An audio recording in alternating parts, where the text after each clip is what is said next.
I am Dr. Ron Baity, pastor of the Berean Baptist Church in Winston-Salem, North Carolina, and also the president of Return America.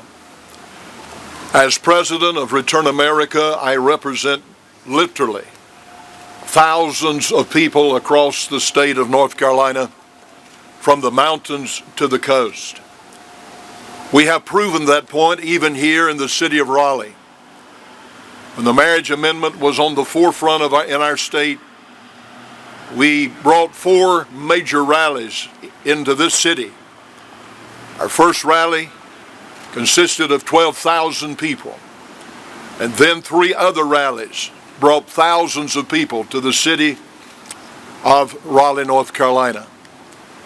When an atheist in another part of our state decided that the Christian flag and the cross should not be in a veterans memorial, we marched 4,000 people down Main Street to say yes, the flag and the cross should be there.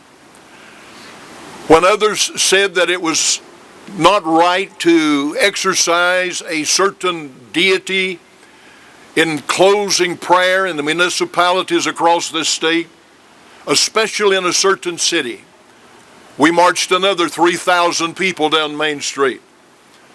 When a young lady in the 2nd grade in McDowell County, North Carolina, wrote a poem and said that she thanked the Lord for protecting her grandfather in the war, and she thanked God for bringing him home safely, the superintendent of the public school system said, "You may not use the name God in our classroom."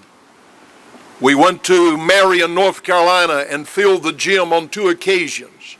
As a result of that, the young lady was allowed to come back before the school board and read her poem and insert the name God, and they stood and gave her a standing ovation.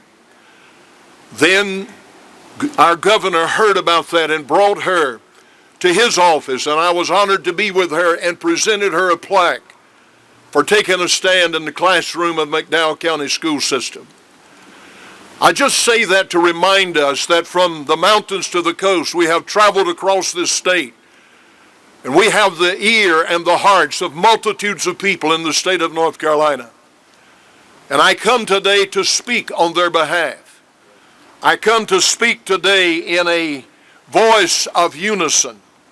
And our voices say in unison that the bathroom bill, as it has been set forth, creates undeniable and obvious opportunities for sexual predators to prey upon innocent victims.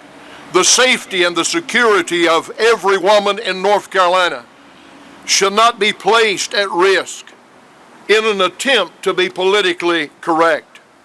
We're asking our governor and our legislators to follow other cities in America, other cities such as Houston, Texas, who voted against the citywide ordinance, which would allow men to use the ladies' restrooms.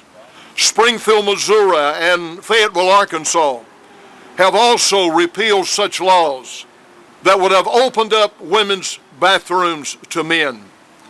Women in our state have the moral and the constitutional right to enter their restrooms without looking over their shoulders in fear, enter their restrooms without worrying about a sexual predator advancing against them, enter their respective restrooms without feeling endangered.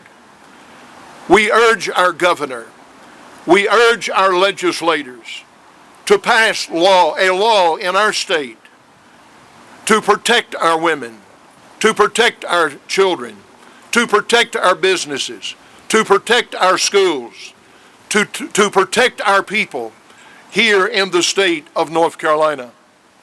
You know, laws can change and tradition can change, but God's law never changes. Yes. And we are reminded in the scriptures that God said, "For thou hast possessed my reins, thou hast covered me in my mother's womb. I will praise thee, for I am fearfully and wonderfully made.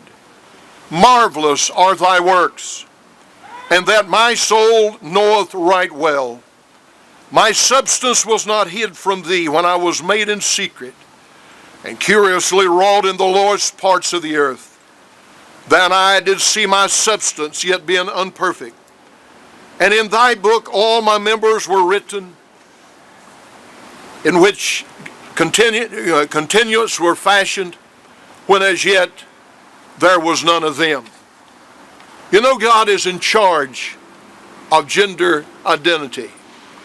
Man may try to change it, but it does not change the fact.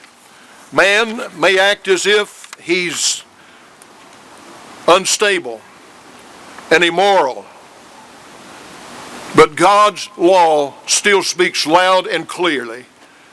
God did not make a mistake when he created us.